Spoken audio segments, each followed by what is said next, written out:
ऐसी रहस्यमयी कहानियां जहां आपको हर पल डर और खौफ का एहसास होगा। आज की हमारी कहानी है सब्सक्राइबर ने भेजी है, जिनका नाम बलबीर सिंह है। वह एक ट्रक ड्राइवर है। वो आपको अपने साथ घटी हुई घटना जो उनके साथ सफर के दौरान हुई थी तो सारी बातें सुनेंगे कहानी के माध्यम से। तो चलिए सुनते हैं उनकी जुबानी। मेरी आपसे इतनी गुजारिश है कि आप अगर इस कहानी को पूरा सुनेंगे तो आपको सच में बहुत ज्यादा मजा आने वाला है। साथ ही अगर आप पहली बार हमारे इस चैनल पर आए हैं तो चैनल को अभी सब्सक्राइब कर लीजिए। ऐसा करने से हमारी और आपकी नजदीकियां बढ़ जाएगी और आगे आने वाली वीडियो आप तक आसानी से पहुंच जाएगी। तो ज्यादा समय न लेते हुए जल्दी से अपनी कहानी को शुरू करते हैं। नमस्ते दोस्तों, मेरा नाम बलबीर सिंह है और मैं एक ट्रक ड्राइवर हूं। आज मैं आपको अपनी जिंदगी की कुछ ऐसी कहानियां सुनाने जा रहा हूं जिन्हें सुनकर आपके रोंगटे खड़े हो जाएंगे। ये वो बातें हैं जो मैंने अपनी आंखों से देखी हैं और जो मेरे दिलो दिमाग में हमेशा ताजा रहती हैं। सड़कों पर सवारी करने वाले हम ट्रक ड्राइवरों की जिंदगी में कई रहस्य छिपे होते हैं जिनका सामना हम अकेले करते हैं। तो अगर आप तैयार हैं तो बैठ जाइए, क्योंकि आज मैं आपको अपनी सबसे खौफनाक और रोमांचक यात्रा की कहानी सुनाने जा रहा हूं। बलबीर सिंह, एक ऐसा नाम जिसे ट्रांसपोर्ट की दुनिया में बड़े सम्मान से लिया जाता है। पंजाब की मिट्टी में जन्मा और वहीं के दूध घी से पलकर बड़ा हुआ, बलबीर की मजबूत कदकाठी और बड़ी बड़ी मूंछें उसकी पहचान थीं। वह अपने ट्रक शेर ए लोहा से बेहद लगाव रखता था। यह ट्रक उसके लिए सिर्फ एक वाहन नहीं बल्कि उसके जीवन की धड़कन था। उसने अपने जीवन के पिछले 20 साल इसी ट्रक के पहियों पर बिताए थे। शेर ए लोहा की हर खरोंच, हर आवाज और हर हरकत को वह अपनी सांसों की तरह पहचानता था। बलबीर का साथी हरजीत उससे उम्र में 15 साल छोटा था, लेकिन जोश और जिंदादिली में उससे किसी भी तरह कम नहीं था। हरजीत का स्वभाव चुलबुला था और अक्सर वह बलबीर की गंभीरता को अपने मजाक से हल्का कर देता। बलबीर उसे प्यार से छोटा गबरू कहता था, जबकि हरजीत बलबीर को बड़े सरदार जी बुलाता। दोनों की जोड़ी हाईवे पर मशहूर थी। उस रात बलबीर और हरजीत ने जैसलमेर से कोलकाता तक का सफर शुरू किया। गर्मियों की रात थी और रेगिस्तान की ठंडी हवा उनके चेहरे को सहला रही थी। ट्रक में सीमेंट की भारी बोरियां लदी थीं और रास्ता लंबा और कठिन था। बलबीर ने ट्रक स्टार्ट किया और इंजन की गड़गड़ाहट ने रात के सन्नाटे को तोड़ दिया। छोटा गबरू, म्यूजिक लगा दे, ये रातें और भी लंबी न लगें, बलबीर ने मुस्कुराते हुए कहा। हरजीत ने तुरंत रेडियो ऑन किया और पुरानी पंजाबी धुनों ने सफर में एक नई ऊर्जा भर दी। रास्ते में बलबीर अक्सर हरजीत को अपने पुराने किस्से सुनाया करता था।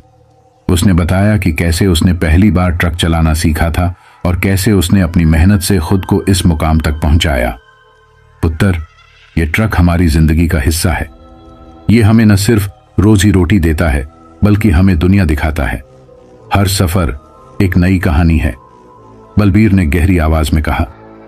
जैसलमेर की तपती रेत पीछे छूट रही थी और आगे कोलकाता की नम हवा उनका इंतजार कर रही थी। रास्ता सुनसान था, दूर दूर तक सिर्फ रेगिस्तान और तारों से भरा आसमान। सरदार जी, ये रास्ता बड़ा खामोश है, कहीं कुछ गड़बड़ तो नहीं? हरजीत ने मजाकिया लहजे में कहा। ओए, खामोशी में ही तो असली खूबसूरती है। तू ज्यादा न सोच, अपनी आंखें खोलकर रास्ते को देख, बलबीर ने ठहाका लगाते हुए जवाब दिया। लेकिन उन्हें नहीं पता था कि यह सफर उनकी जिंदगी का सबसे खतरनाक सफर बनने वाला था। सफर की शुरुआत तो शांत थी, लेकिन इस खामोशी के पीछे खौफनाक घटनाएं उनका इंतजार कर रही थीं।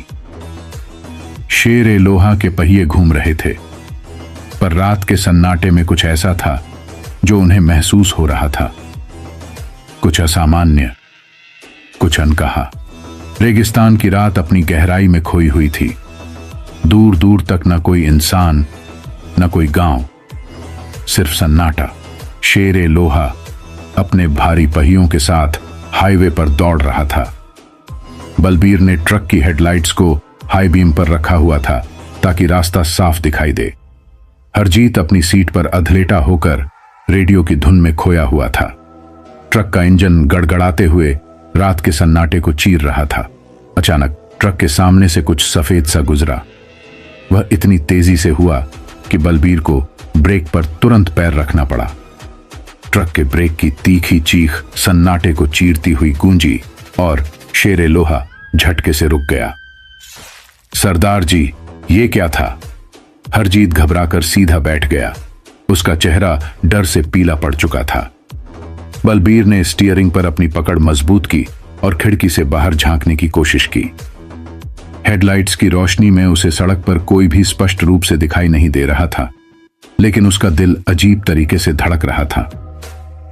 कुछ नहीं पुत्र, शायद ऊंट का साया होगा, बलबीर ने लंबी सांस लेते हुए कहा।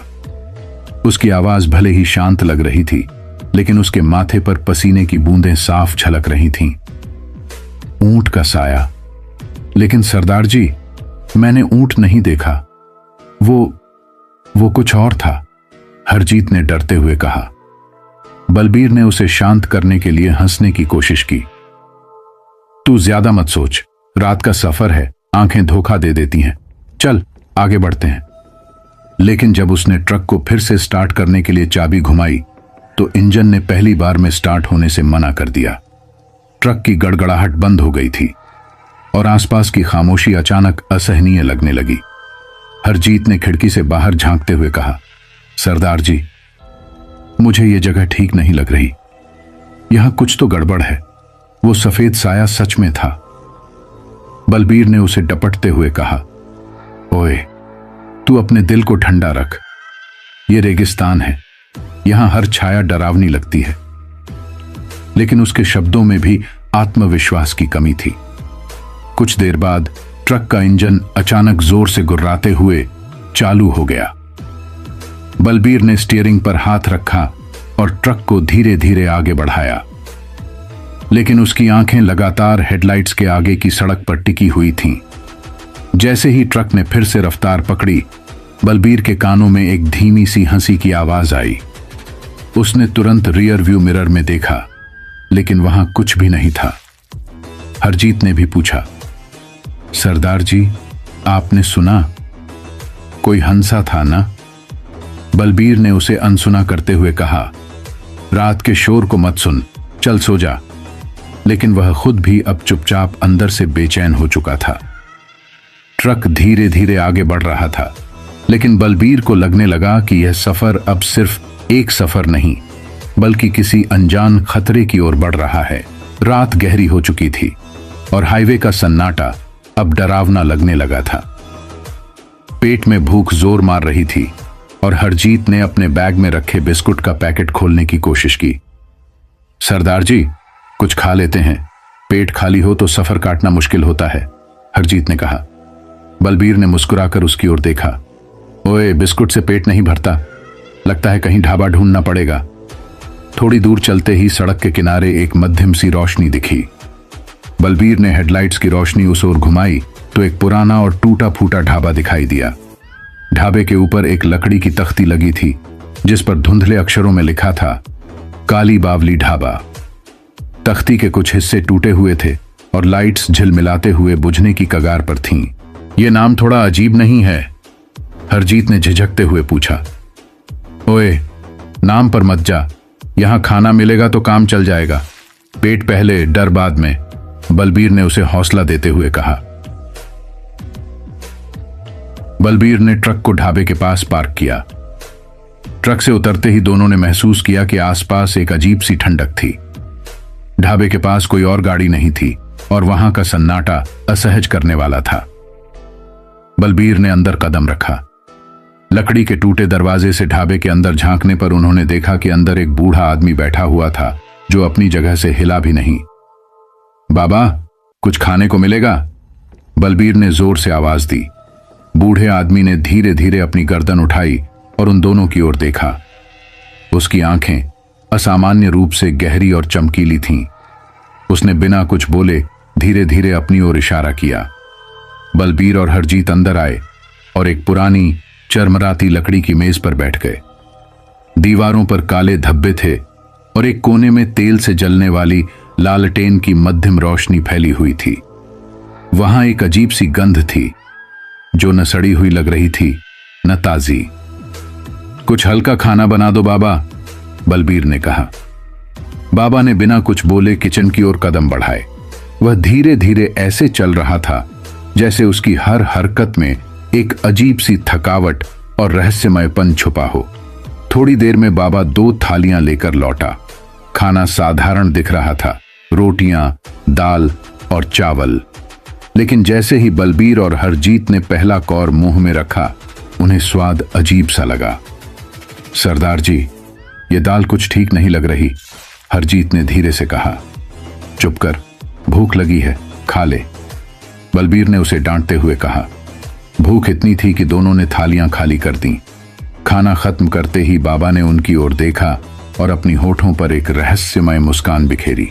अब तुम जा नहीं पाओगे, उसने धीमी लेकिन ठंडी आवाज में कहा। हरजीत का चेहरा फक पड़ गया। उसने घबराकर बलबीर की ओर देखा। ये क्या कह रहा है सरदार जी? हरजीत की आवाज कांप रही थी। बलबीर ने बाबा की आंखों में देखा। वहां एक ऐसी चमक थी जो उसे भीतर तक कंपा गई। ओए बाबा, मजाक मत कर, हम निकल रहे हैं। लेकिन बाबा हंसे बिना अपनी जगह से टस से मस नहीं हुआ। उसकी रहस्यमय मुस्कान और भी गहरी हो गई। ढाबे का माहौल अचानक बदलने लगा। हवा भारी हो गई और लालटेन की रोशनी कम होने लगी। ऐसा लग रहा था जैसे कोई अदृश्य शक्ति वहां के माहौल को घेर रही हो। बलबीर ने हरजीत का हाथ पकड़ा। चल पुत्र, यहां रुकना ठीक नहीं, उसने जल्दी से कहा। लेकिन जैसे ही वे दरवाजे की ओर बढ़े, उन्हें ऐसा लगा जैसे किसी ने उनके कदमों को जकड़ लिया हो। सन्नाटा अब भारी हो चुका था और दोनों को लगने लगा कि यह ढाबा सामान्य जगह नहीं है। ढाबे से निकलते ही बलबीर और हरजीत दोनों खामोश थे। बाबा की अजीब मुस्कान और उसके कहे शब्दों ने उन्हें अंदर तक झकझोर दिया था। ट्रक में बैठते ही हरजीत ने डरते हुए कहा, सरदार जी, मुझे वो जगह सही नहीं लगी। बाबा के चेहरे पर कुछ ऐसा था जैसे उसने हमें किसी जाल में फंसा दिया हो। बलबीर ने उसे झिड़कते हुए कहा, ओए, ज्यादा मत सोच, जो हुआ सो हुआ।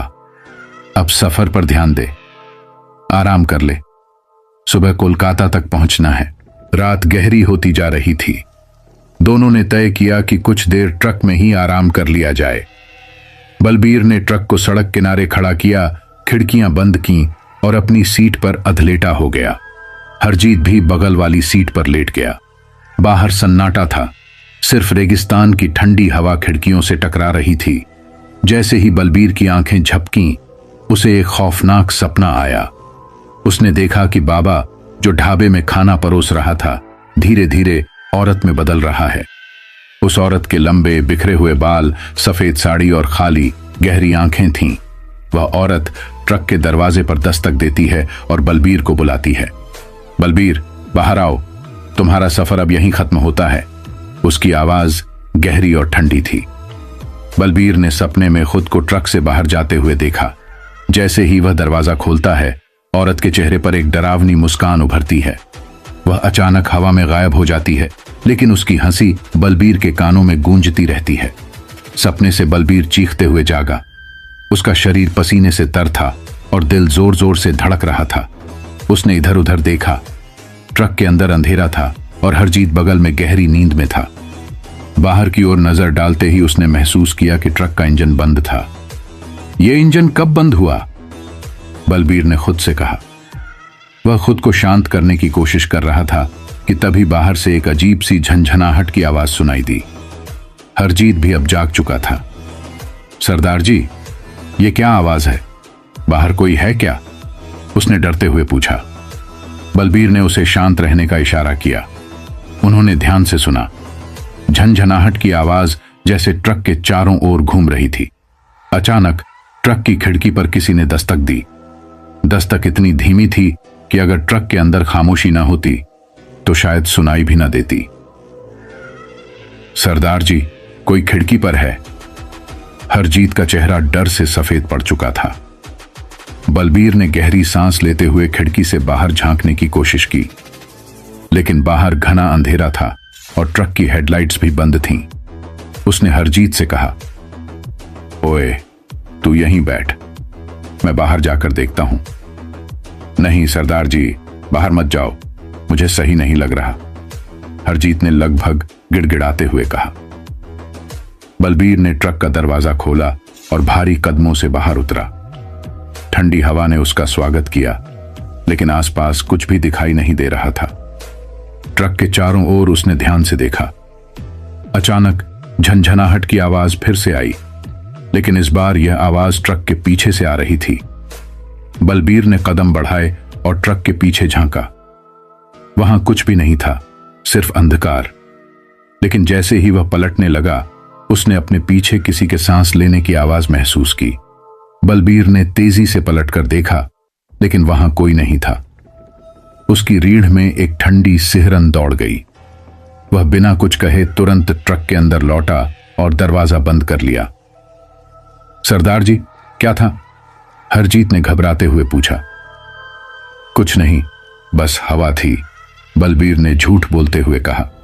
लेकिन उसकी आवाज में एक डर था जिसे हरजीत ने भी महसूस किया। ट्रक के अंदर अब पूरी तरह सन्नाटा था, लेकिन बाहर की रहस्यमय झंझनाहट अब भी जारी थी। बलबीर और हरजीत दोनों चुप थे, लेकिन दोनों के दिल में यह ख्याल था, क्या वे सचमुच अकेले थे? रात का सन्नाटा पहले से और गहराता जा रहा था। ट्रक के चारों ओर की झंझनाहट ने बलबीर और हरजीत के दिलों में अनजाना खौफ भर दिया था। बलबीर ने स्टीयरिंग व्हील को कसकर पकड़ रखा था, लेकिन उसके हाथ पसीने से भीग रहे थे। हरजीत बगल में कांपते हुए बोला, सरदार जी, ये क्या हो रहा है? हम यहां क्यों रुके? चलिए जल्दी से आगे बढ़ते हैं। पुत्र, मैं भी यही चाहता हूं, लेकिन इंजन ने जवाब दे दिया है। पहले ये आवाजें तो बंद हों, फिर देखते हैं, बलबीर ने गहरी सांस लेते हुए कहा। झंझनाहट की आवाज अचानक रुक गई। ट्रक के अंदर मौत जैसा सन्नाटा फैल गया। हरजीत ने खिड़की की ओर झांकते हुए कहा, सरदार जी, बाहर कोई खड़ा है। बलबीर ने चौंक कर उसकी ओर देखा। खिड़की से बाहर देखने पर उसने देखा कि सड़क के किनारे ट्रक की हेडलाइट की मध्यम रोशनी में एक सफेद साड़ी पहने महिला खड़ी थी। उसके लंबे खुले बाल हवा में लहरा रहे थे। ये कौन है इतनी रात को? बलबीर ने खुद से बड़बड़ाया। हरजीत ने कांपती आवाज में कहा, सरदार जी, ये ठीक नहीं लग रही, कुछ गड़बड़ है। बलबीर ने गौर से देखा और तभी उसकी नजर उस महिला के पैरों पर पड़ी। उसके पैर उल्टे थे। यह देखकर बलबीर का दिल जोर से धड़कने लगा। पुत्र, यह कोई आम औरत नहीं है, उसने धीरे से कहा। महिला ने धीरे धीरे ट्रक की ओर चलना शुरू किया। उसके कदम हवा में तैरते हुए लग रहे थे और उसकी चाल में एक भयानक ठंडक थी। हरजीत ने बलबीर का हाथ पकड़कर कहा, सरदार जी, ये चुड़ैल है, यहां से चलिए। बलबीर ने खिड़की का शीशा थोड़ा नीचे किया और गुस्से में चिल्लाया, कौन हो तुम? जाओ यहां से, हमें तंग मत करो। महिला ने ठंडी हंसी में जवाब दिया। उसकी आवाज ऐसी थी जैसे कई आवाजें एक साथ बोल रही हों। यहां से जाओगे कैसे? अब तो मैं ही तुम्हें रास्ता दिखाऊंगी, उसने कहा। उसकी आंखें चमकने लगीं और उसके चेहरे पर एक डरावनी मुस्कान फैल गई। ट्रक के अंदर हरजीत लगभग रोने की हालत में था। सरदार जी, हमने कुछ गलत किया क्या? ये हमारे पीछे क्यों पड़ी है? बलबीर ने अपनी घबराहट को दबाते हुए कहा, कुछ नहीं पुत्र, ये हमें डराना चाहती है, हम डरने वाले नहीं। महिला अब ट्रक के बिल्कुल पास आ चुकी थी। उसने ट्रक की खिड़की पर अपने नुकीले नाखूनों से दस्तक दी। उसकी हर दस्तक ट्रक के अंदर बैठे दोनों के दिलों पर चोट कर रही थी। दरवाजा खोलो बलबीर, तुम्हारा इंतजार कर रही हूं, उसने बलबीर का नाम लिया। यह सुनते ही बलबीर और हरजीत की रीढ़ में ठंडी सिहरन दौड़ गई। सरदार जी, इसे हमारा नाम कैसे पता? हरजीत लगभग चीख पड़ा। बलबीर ने कोई जवाब नहीं दिया। वह बस ट्रक के दरवाजे को कसकर पकड़े हुए था, जैसे उसे खोलने की हिम्मत न कर पा रहा हो। महिला ने हंसते हुए कहा, दरवाजा तो तुम्हें खोलना ही पड़ेगा, मुझसे बचकर कहां जाओगे? बलबीर ने अपनी पूरी ताकत जुटाई और चिल्लाया, हम यहां से निकल जाएंगे, चाहे कुछ भी हो, तुम हमारा कुछ नहीं बिगाड़ सकती, महिला ने ठंडी आवाज में कहा। देखते हैं, सफर लंबा है बलबीर, तुम्हारी हर राह से मैं गुजरूंगी। इतना कहकर वह अचानक गायब हो गई। बाहर फिर से सन्नाटा छा गया। बलबीर और हरजीत दोनों सांस रोककर ट्रक के अंदर बैठे रहे, इस उम्मीद में कि यह सब सिर्फ एक डरावना सपना हो। लेकिन उनके दिलों में यह एहसास गहरा हो चुका था कि यह सफर अब सामान्य नहीं रहेगा। चुड़ैल के अचानक गायब हो जाने के बाद बलबीर ने बिना समय गंवाए ट्रक को स्टार्ट करने की कोशिश की। उसके हाथ पसीने से भीगे हुए थे, लेकिन उसने हिम्मत जुटाई। कुछ सेकंड तक इंजन ने जोर जोर से आवाज की और फिर धड़ धड़ की आवाज के साथ ट्रक स्टार्ट हो गया। चल हरजीत, यहां से निकलते हैं। बलबीर ने स्टीयरिंग कसकर पकड़ लिया। ट्रक आगे बढ़ने लगा, लेकिन बलबीर और हरजीत के दिलों में खौफ अब भी कायम था। रास्ते पर अंधेरा ऐसा था मानो आसमान ने पृथ्वी से हर रोशनी छीन ली हो। कुछ किलोमीटर बाद ट्रक ने एक घने जंगल के मुहाने पर कदम रखा। जंगल इतना घना था कि हेडलाइट्स की रोशनी भी पेड़ों के पत्तों से टकराकर बुझ सी रही थी। सरदार जी, ये कौन सा रास्ता है? ये तो मैप पर भी नहीं था, हरजीत ने डरते हुए कहा। बलबीर ने खिड़की से बाहर झांकते हुए कहा, पता नहीं, पर यह रास्ता सही नहीं लग रहा। शायद हम किसी गड़बड़ में फंस गए हैं, पर यह रास्ता सही नहीं। जैसे जैसे ट्रक आगे बढ़ा, सड़क गायब हो गई। अब ट्रक कच्चे और ऊबड़ खाबड़ रास्ते पर लड़खड़ा रहा था। झाड़ियां और पत्थर ट्रक के नीचे आकर कर्कश आवाजें कर रहे थे। सरदार जी, ये रास्ता हमें कहीं और ले जा रहा है, वापस चलें, हरजीत ने घबरा कर कहा। कहां वापस जाएं पुत्र? पीछे भी वही अंधेरा है जो आगे है, हमें बस चलते रहना होगा, बलबीर ने गहरी आवाज में कहा। अचानक ट्रक की हेडलाइट्स खुद ब खुद बुझ गईं। चारों ओर घना अंधेरा छा गया। ट्रक जंगल के बीचों बीच खड़ा था और आसपास से अजीब अजीब आवाजें आ रही थीं। झींगरों की आवाज के बीच बलबीर को ऐसा लगा जैसे कोई धीमी धीमी हंसी सुनाई दे रही हो। सरदार जी, ये क्या हो रहा है? हेडलाइट्स बंद कैसे हो गईं? हरजीत ने लगभग चीखते हुए पूछा। पता नहीं, पर मैं इन्हें फिर से चालू करने की कोशिश करता हूं, बलबीर ने कहा। उसने स्विच को कई बार घुमाया, लेकिन हेडलाइट्स चालू नहीं हुई। अचानक ट्रक के ऊपर से हलचल की आवाज आने लगी। ऐसा लग रहा था जैसे कोई भारी चीज ट्रक की छत पर चढ़ गई हो। हरजीत ने कांपती आवाज में कहा, सरदार जी, ऊपर कोई है, मुझे यकीन है ये वही है, चुड़ैल। बलबीर ने गुस्से से अपनी पगड़ी ठीक की और कहा, ओए, डर मत, अगर ये फिर आएगी तो मैं इसे देख लूंगा। लेकिन उसकी आवाज में खुद भी थोड़ा डर था। ट्रक के ऊपर की आवाजें तेज हो गईं।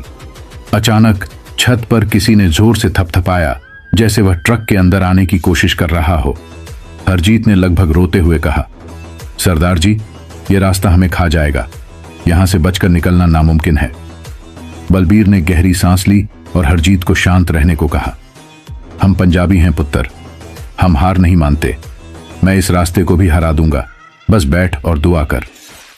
बलबीर ने ट्रक को धीरे धीरे आगे बढ़ाना शुरू किया। बिना हेडलाइट्स के वह केवल अपनी छठी इंद्रिय पर भरोसा कर रहा था।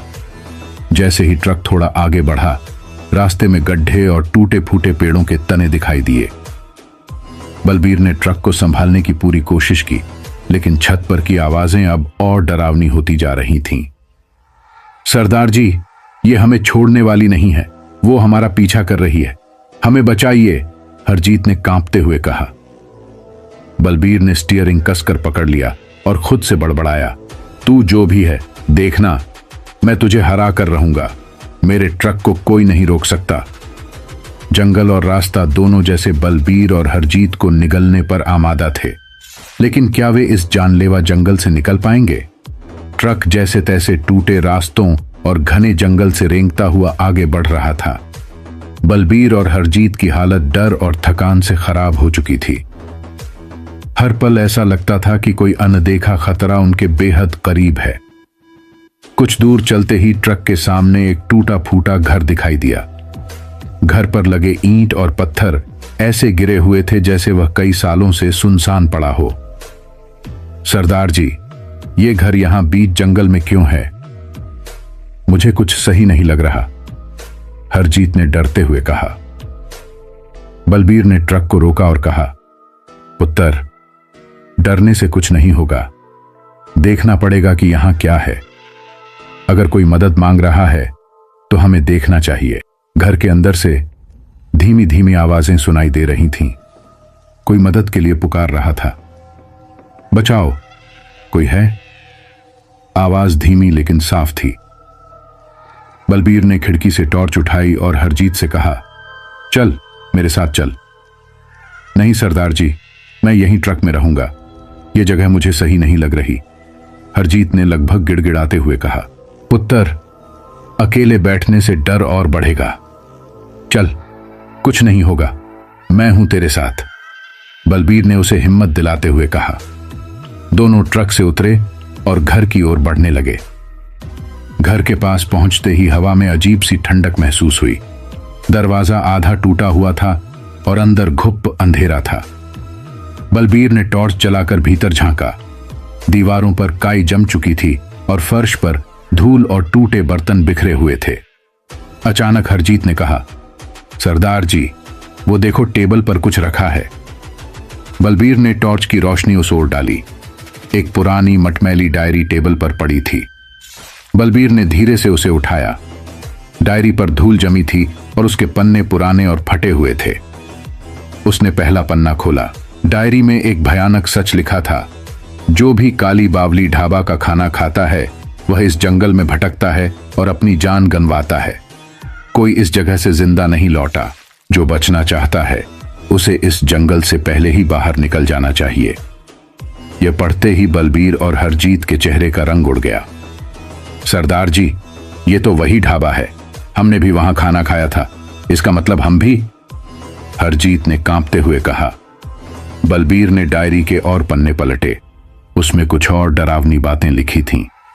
इस ढाबे पर जो खाना परोसा जाता है उसमें जहर है।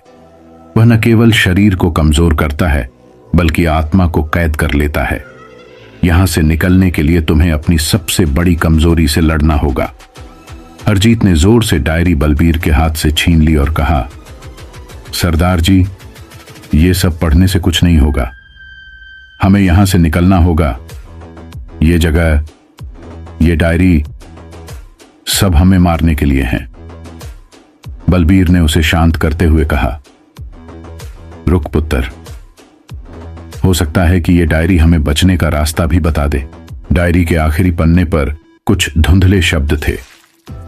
जंगल में एक पुराना पीपल का पेड़ है, उसकी जड़ें तुम्हारी मुक्ति हैं, लेकिन वहां तक पहुंचना आसान नहीं। चुड़ैल तुम्हें हर कदम पर रोकेगी। हरजीत ने कांपते हुए कहा, सरदार जी, इसका मतलब है कि हमारे पास एक ही रास्ता है, लेकिन यह रास्ता भी मौत के दरवाजे जैसा है। पुत्र, डरना मना है। हमने ये सफर शुरू किया है तो इसे खत्म करके ही लौटेंगे। चल, अब ट्रक में वापस चलते हैं।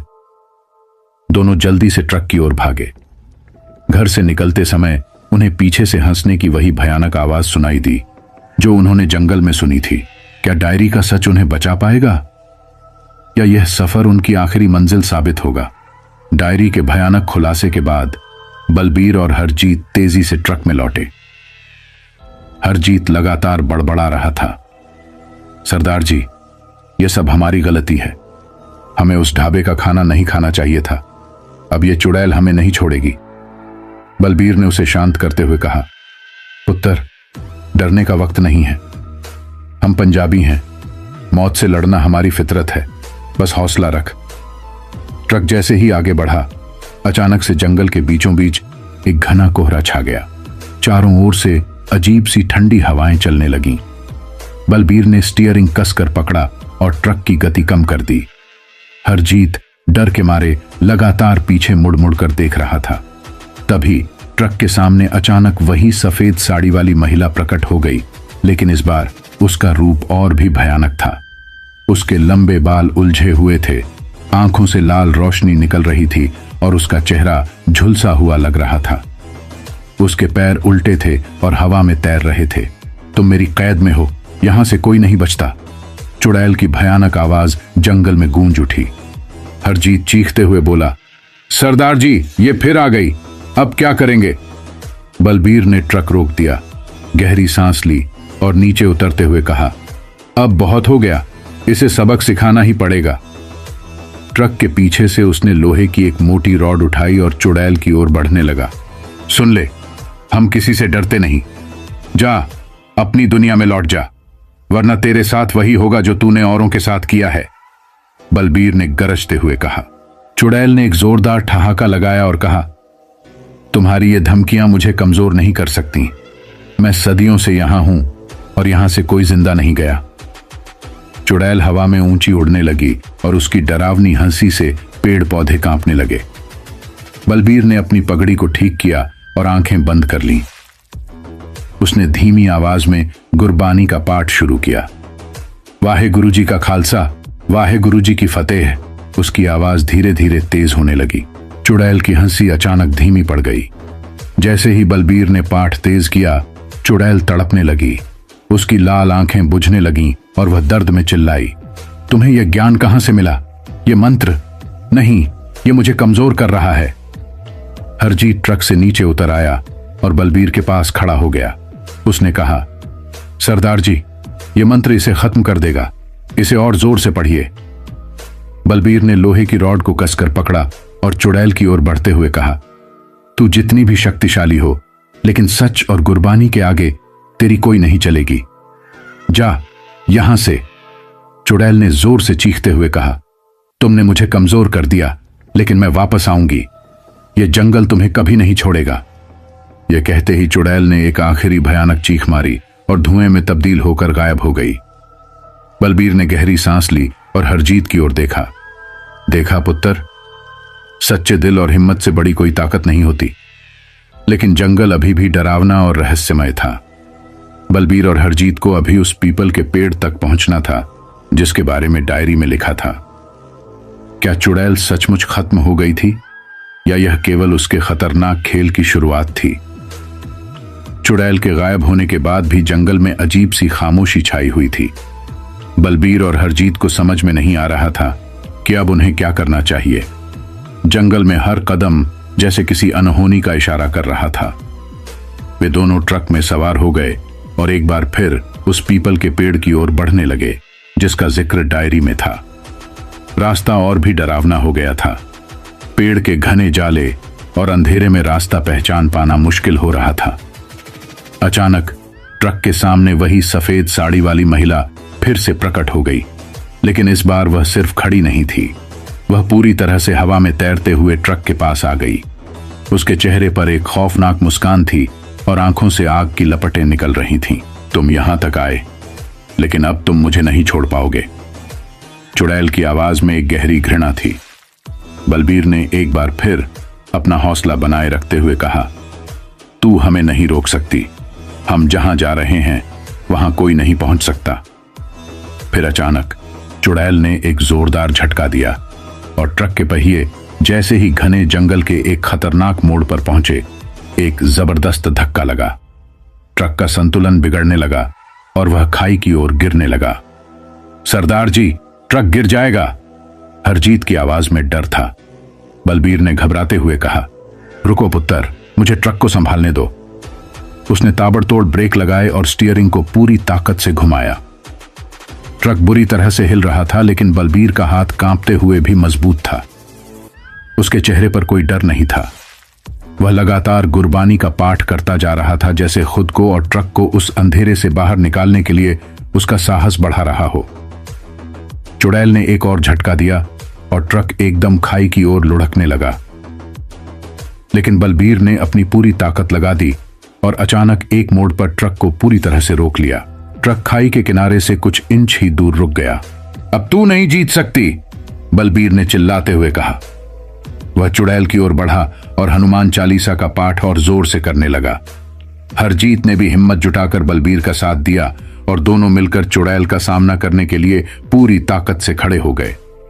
चुड़ैल की आंखों में अब और भी ज्यादा नफरत और गुस्सा था, लेकिन बलबीर और हरजीत का विश्वास और साहस उसे और कमजोर कर रहा था। अब तुम मुझे नहीं रोक सकते, अब तुम्हें मेरी दुनिया में रहना होगा।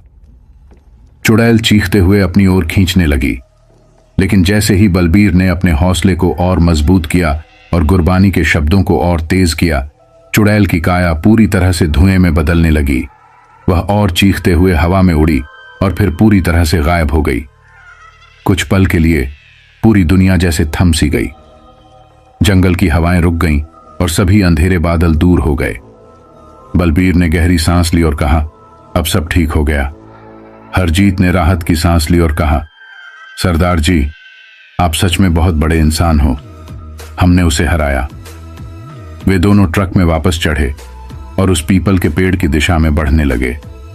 ट्रक अब आसानी से चलने लगा था, जैसे सभी बाधाएं दूर हो गई हों। कुछ समय बाद वे उस पुराने पीपल के पेड़ तक पहुंचे और बलबीर ने गहरी सांस ली। वह जानता था कि इस खौफनाक यात्रा के बाद वह और हरजीत दोनों अब सुरक्षित थे, लेकिन सवाल यह था कि क्या वे अब कभी उस ढाबे के बारे में सोचकर डरेंगे? क्या उनकी रातें अब भी उस अंधेरे के खौफ से मुक्त हो पाई थीं? और इस खौफनाक सफर की सच्चाई क्या थी? यह सवाल अब भी उनके मन में था, लेकिन जो सबसे जरूरी था वह यह था कि उन्होंने मौत और चुड़ैल के खौफ को हराया था और अब वे जिंदा थे। कोलकाता की हलचल और भीड़ भाड़ में बलबीर और हरजीत ने जैसे ही ट्रक को बड़े गार्डन इलाके में खड़ा किया, दोनों के चेहरे पर राहत और थकान का मिश्रित भाव था। दोनों ने लंबी यात्रा के बाद पहली बार चैन की सांस ली। हां, सफर खत्म हो चुका था, लेकिन उस खौफनाक यात्रा की यादें उनके दिलो दिमाग में ताजा थीं। ट्रक से उतरते ही बलबीर ने एक गहरी सांस ली और हरजीत की ओर मुस्कुराते हुए देखा। पुत्र, अब सब कुछ खत्म हो चुका है, बलबीर ने कहा।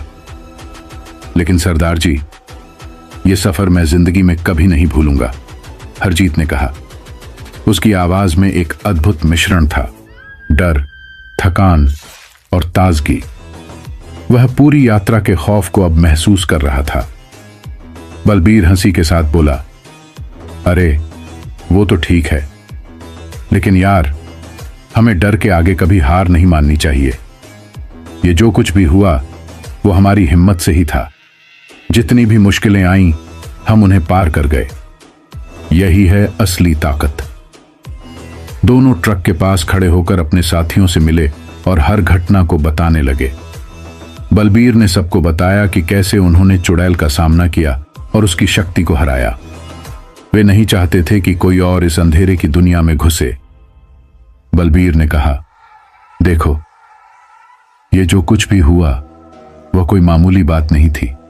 वो ढाबा, वो जंगल, वो चुड़ैल, ये सब हमारी परीक्षा थी, लेकिन हमने कभी हार नहीं मानी और आज हम यहां खड़े हैं।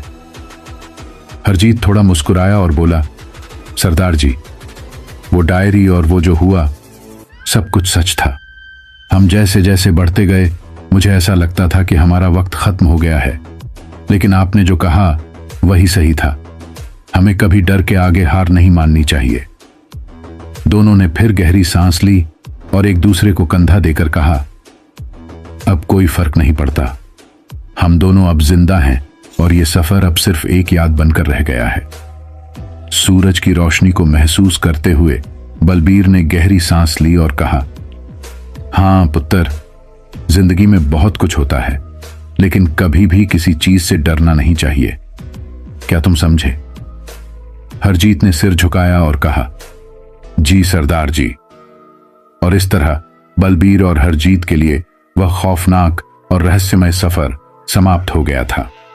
अब उन्हें वापस कोलकाता के बड़े शहर में अपने दिन बिताने थे, लेकिन वो रातें, वो चुनौतियां और वो अजनबी साए हमेशा उनकी यादों में रहेंगे। चुड़ैल की कहानी अब उनके बीच एक कहानी बन चुकी थी, लेकिन दोनों के दिल में यह सबक हमेशा रहेगा, डर के आगे जीत है। तो दोस्तों, यह कहानी यहीं पर समाप्त होती है। अगर आपको कहानी अच्छी लगी हो तो चैनल को सब्सक्राइब जरूर कर लेना, वीडियो को लाइक भी कर देना और एक प्यारा सा कमेंट आप कर देना। आप कहानी कहां से सुनते हैं और आपका नाम क्या है? तो अगली वीडियो में आपका शहर का नाम और आपका नाम लिया जाएगा। तो अपना और अपने परिवार का ख्याल रखना। तो दोस्तों, गुड नाइट।